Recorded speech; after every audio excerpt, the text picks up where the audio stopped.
Ya, bismillahirrahmanirrahim. Assalamualaikum warahmatullahi wabarakatuh. Ya, selamat datang kembali di channel kami.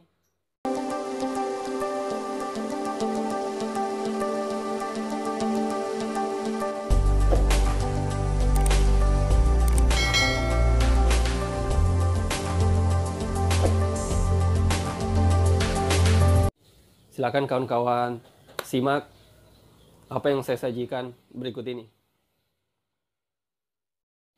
Ya, jadi kawan-kawan, kita akan melanjut pembahasan kita mengenai latihan soal SKB paket 1.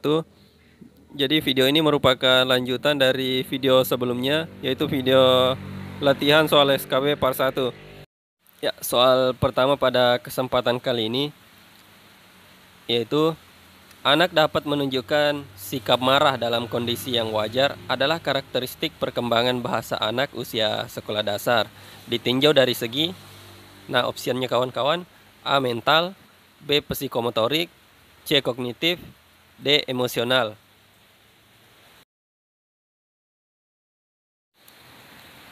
Ya, jadi jawaban yang tepat yaitu D. emosional. Nah, mengapa bisa?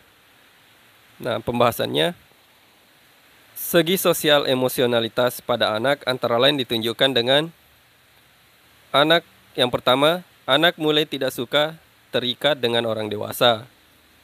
Kedua, anak dapat menunjukkan penghargaan terhadap guru atau orang dewasa lainnya.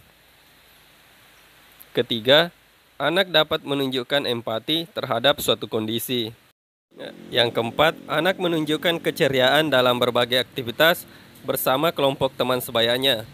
Kelima, anak dapat menunjukkan sikap marah dalam kondisi yang wajar. Keenam, anak menunjukkan sikap kepedulian terhadap orang lain. Sikap yang ditunjukkan selanjutnya, anak menunjukkan tenggang rasa terhadap teman. Kemudian, anak menunjukkan rasa solidaritas terhadap teman sebayanya. Nah, yang terakhir, anak memiliki kemauan untuk menceritakan sesuatu kepada teman-temannya.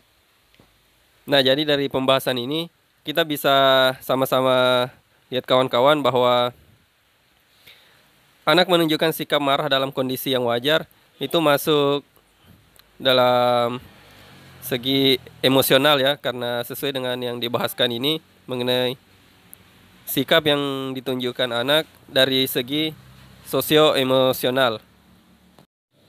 Nah, soal yang berikutnya, indikator seorang guru yang memiliki kepribadian yang mantap dan stabil tercermin dari perilakunya yang menunjukkan beberapa karakteristik kecuali A. mentaati peraturan perundang-undangan dan ketentuan lainnya, B. menunjukkan perilaku disiplin, C. bertindak sesuai dengan norma sosial, dan D. bersikap dewasa.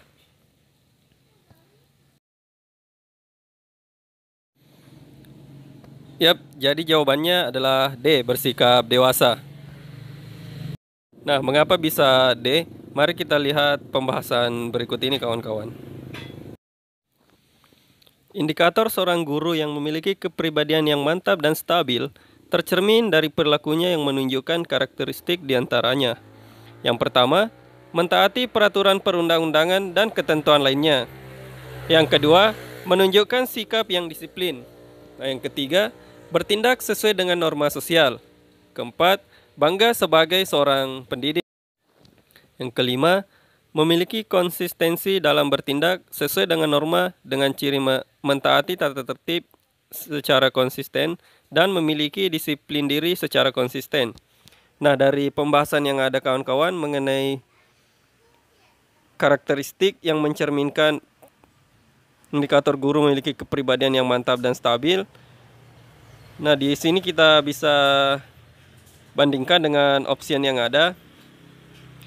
Opsi A itu ada pada pembahasan, opsi B menunjukkan perilaku yang disiplin juga ada pada pembahasan, opsi C juga ada pada pembahasan. Nah, sedangkan opsi D tidak ada pada pembahasan.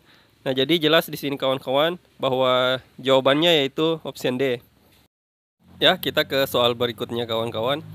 Masa jabatan anggota BPD adalah A. 4 tahun, B. 5 tahun, C. 6 tahun, D. 7 tahun. Ya, jawabannya adalah C. 6 tahun. Nah, mari kita bahas mengenai ini kawan-kawan. Masa jabatan anggota BPD adalah 6 tahun dan dapat diangkat atau diusulkan kembali untuk 1 kali masa jabatan berikutnya. Pimpinan dan anggota BPD tidak diperbolehkan merangkap jabatan sebagai kepala desa dan perangkat desa. Nah, kita ke soal berikutnya.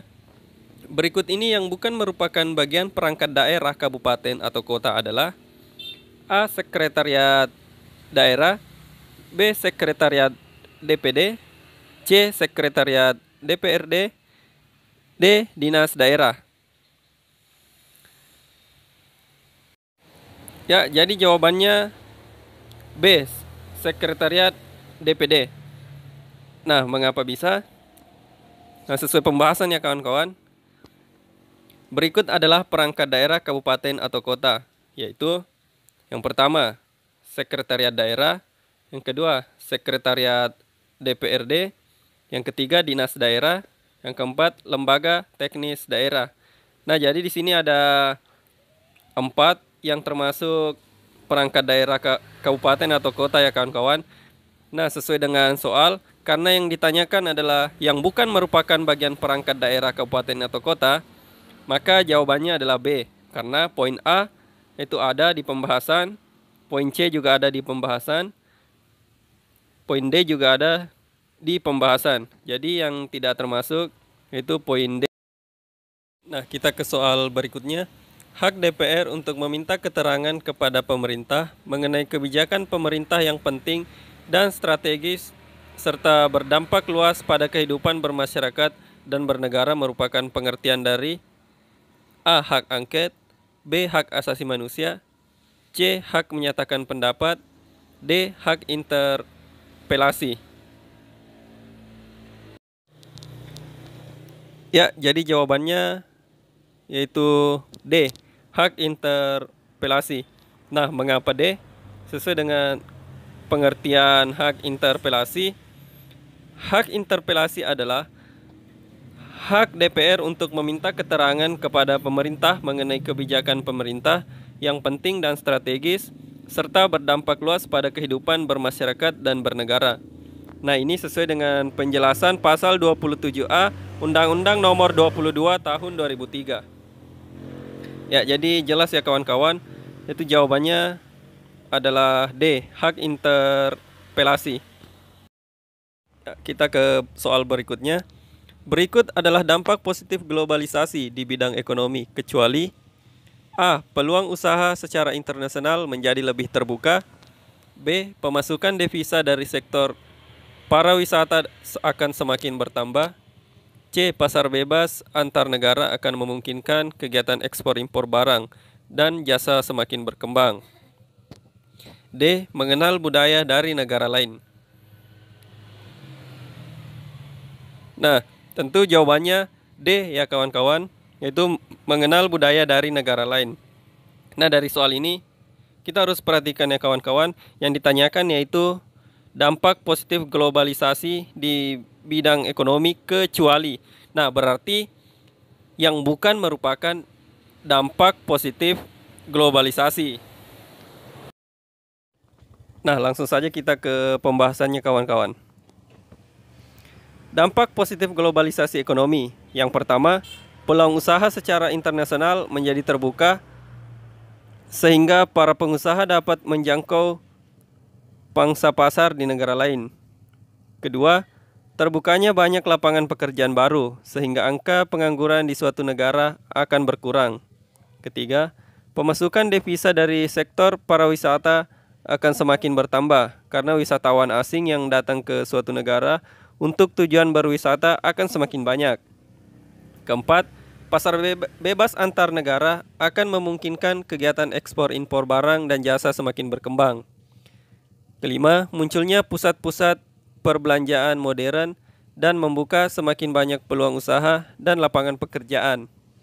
Nah, yang terakhir, masuknya produk-produk bermanfaat dari mancanegara di pasar domestik. Nah, inilah dampak positif globalisasi ekonomi kawan-kawan. Nah, sesuai dengan pilihan yang ada, jadi yang tidak ada dalam pembahasan yaitu poin D, mengenal budaya dari negara asing. Nah, jadi Poin D bukan merupakan dampak positif dari dampak positif dari globalisasi bidang ekonomi.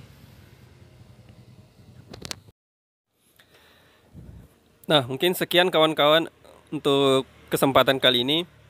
Itu kita membahas soal-soal latihan.